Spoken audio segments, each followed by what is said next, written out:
Welcome to the very first podcast episode from the Career Collective. I'm Latoya Scroggins.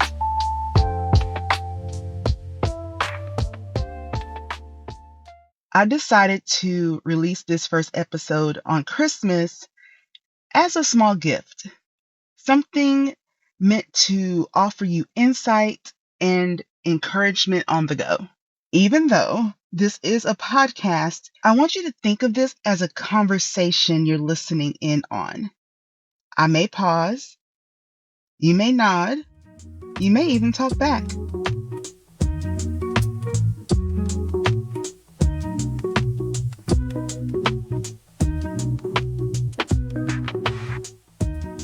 I want to share something I came across recently that made me think of many of you.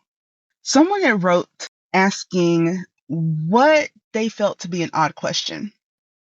They asked, how do I pretend I still care about getting promoted?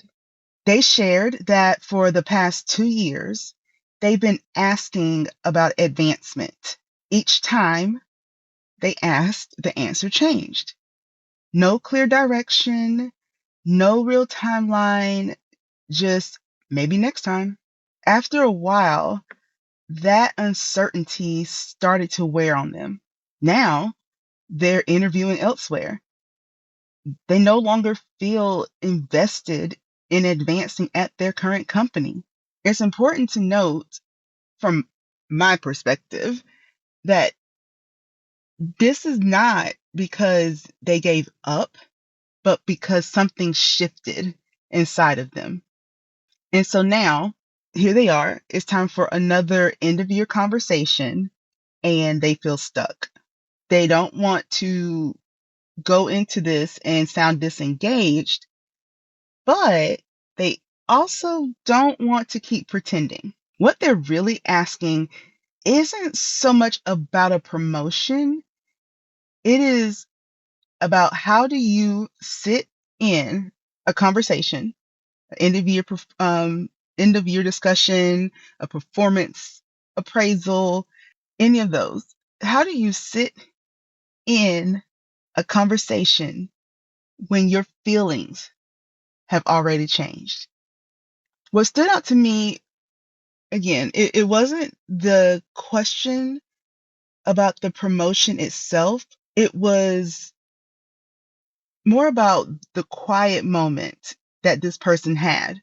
And many of you have had this or will have this, but it is a quiet moment when you realize, I don't feel the same way anymore. When you've been overlooked long enough, something shifts. You're still doing the work, you're still showing up, but how you show up has changed. And as bad as it may sound, or I'm just being honest, the hope starts to fade.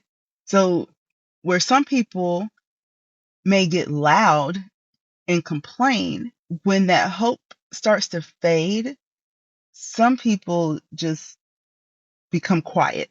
Not because they stop caring, but because continuing to ask started to feel like a nuisance. It started to feel like a burden. It was starting to feel heavy.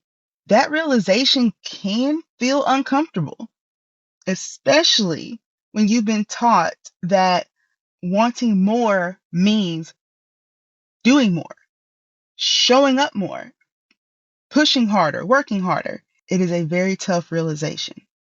This feels especially true at the end of the year.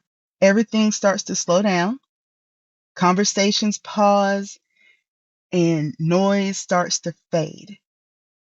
And when things get quiet, it becomes harder to ignore what you've been feeling all along. I'm pretty sure many of you, I know I have been raised or taught to be like, sometimes you just got to sit in your feelings. That's what that is. So I have a question for you. I want you to think about this. You don't have to answer right now, but it is something I want you to think about. When things finally slow down, what truth about your work your work life feels hardest to ignore. So let me say that again. When things finally slow down for you, when you have a moment to breathe, hopefully you had today off, you have tomorrow off, New Year's Eve, New Year's Day. When things finally slow down, what truth about your work and your work life feels the hardest to ignore? You don't have to decide anything this week. You don't need answers, but you do get to be honest with yourself. And you got to be honest with yourself. This podcast will be a space for conversations like this: honest, unrushed, and that perfect little nugget in between. If this resonated with you at all, just know you're not behind. You're not wrong. You have not given up. You're realigning. You're reallocating your efforts. And most importantly, you're paying attention.